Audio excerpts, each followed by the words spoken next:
Hello everyone. I really didn't want to make this about myself. Honestly, I think it would have been better if Bumrah was here or Akashdeep was here. But Rohit is unfortunate to have me along his side. Since he said announced, I'm not going to take too much of your time. This will be my last day as an Indian cricketer in all formats at the international level. I do feel there's a bit of punch left in me as a cricketer, but I would like to expose and probably showcase that in club level cricket, but this will be the last day, and I've had a lot of fun. I must say I've created a lot of memories alongside Rohit and several of my other teammates, even though I've lost some of them over the last few years. We are the last bunch of OGs, if we can say that, left out in the dressing room, and I would be marking this as my date of having played at this level.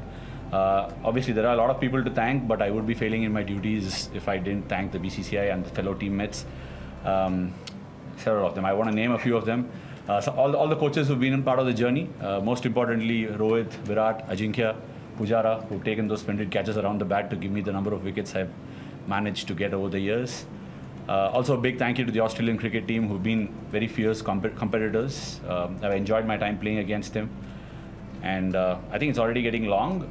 I wouldn't be taking any questions, but it's truly a very emotional moment. I don't think I'm in a position where I would be answering the questions in the right way. So please pardon me for that. And once again, yeah, that's my time. Thanks for being the journalist that you've been, writing good things and of course writing nasty things on occasions. The most powerful of stories have come through your incidental connection with someone, and it happened to me with Andre Agassi's Open.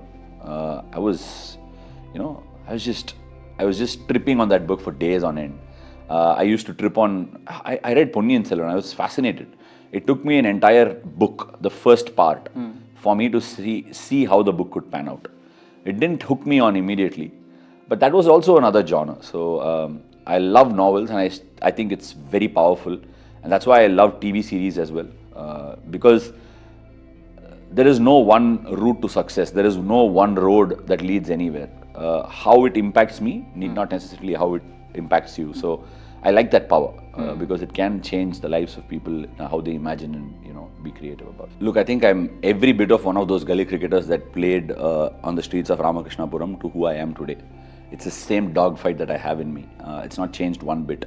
Whether I ran out Bhuvanesh at the non-striker's end or Joss Butler at the non-striker's end, it doesn't matter to me, because for me Bhuvanesh is more precious to me than Joss Butler would ever be. But I ran him out. The fact that Bhuvanesh and I could still go to the soup shop after him getting out at the non-striker's end and have a great time and still talk about stories and movie direction at the same evening is what makes everything about gully cricket, right? You can fight. That's what good friends, that's what good brothers, that's what good... Look, I think the game was an avenue for me to compete. Not necessarily, and I loved the intricacies of the game that came with it. It's like maybe a law student who's trying to, go through what it is to try and get the better of his counterpart or something like that. So for me, it was a greatest avenue to compete, and you could see so many new people also. I mean, people from the next street would come, we'd get bet games. Somebody to the neighborhood would have joined you, and they would come and play. And we were always okay to welcome new people into it. And the kind of characters you meet, some of them would be not interested to play. All they would want to do is just sit in the wall, talk about a lot of fun stuff, not want to be a great part of it.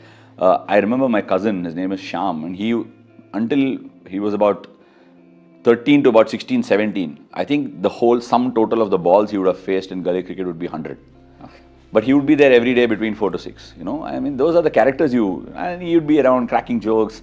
And I was one of those who was actually serious there. And we would find very few serious people playing the game. But the whole, orchestration of it and the fun around it is something I would go to bed dreaming of how it was that day. So I wanted to do something called the Motamadi cricket, just like you have Motamadi music that goes around. And, just bring back the joy of playing cricket in the Motamadis of small. Because I don't think playing cricket in the roads is a realistic possibility anymore. So take it to the terraces. And we used to play in the terrace then. When the street, and there was cars parked, or sometimes the street uncles were having a bad day, they wouldn't allow you to play on the road. So we'd shift to the terraces, and if you had to play in the terrace, we needed to have an adult there. And most often than not, that adult used to be my dad, or we had the neighboring uncle. I mean, 2-3 dads are always very sportive enough to participate, but not the rest. So for me, those sort of fascinations covered me. I wanted to bring it back through that. I would think that is something that I would seriously be interested in as I get to the twilight years of my playing. Probably somewhere a psychotic child inside me is also telling me that I would love to play there as well. So, that's probably the selfish motive in that. I stopped planning 5 years ago in terms of where I want to be, what I could be and all that, because I think, I don't know, it's too spiritual to call it karma or fate or whatever. But I think as you see it pan out and live the day and live to its fullest, and for me the problem and advantage is I'm very, very addicted to being disciplined in whatever I do, and my work ethics to whatever it could be. I never even imagined, if you had told me like 10 years ago that I would start a YouTube channel and it will be a good one and I would be dedicated to it, spending time on it, I would have just laughed at you. It just happened. And when something happens to you, the magic is when you know it is happening and unfolding in front of you, it's important you embrace it. And I embraced it completely, and I'm very dedicated to it because I found that it is an avenue for my creativity. Most of the times, 99 out of 100 people who end up doing a profession are not doing the profession that they entirely are happy with, right? And for me, playing cricket is an unbelievably great dream that came true. But is that the profession that completely embraces whatever I want? Maybe not, because the game in itself, the community of that game is not suited for my mindset. For me, that avenue to open to my creativity was very necessary. And can I do that in my community? Definitely not. So I think God has been very kind there to find me. The greatest line is, when the student is ready, the guru arrives. Yeah. I think when you're ready to embrace, things happen to you, it unfolds. So I'm very grateful for that.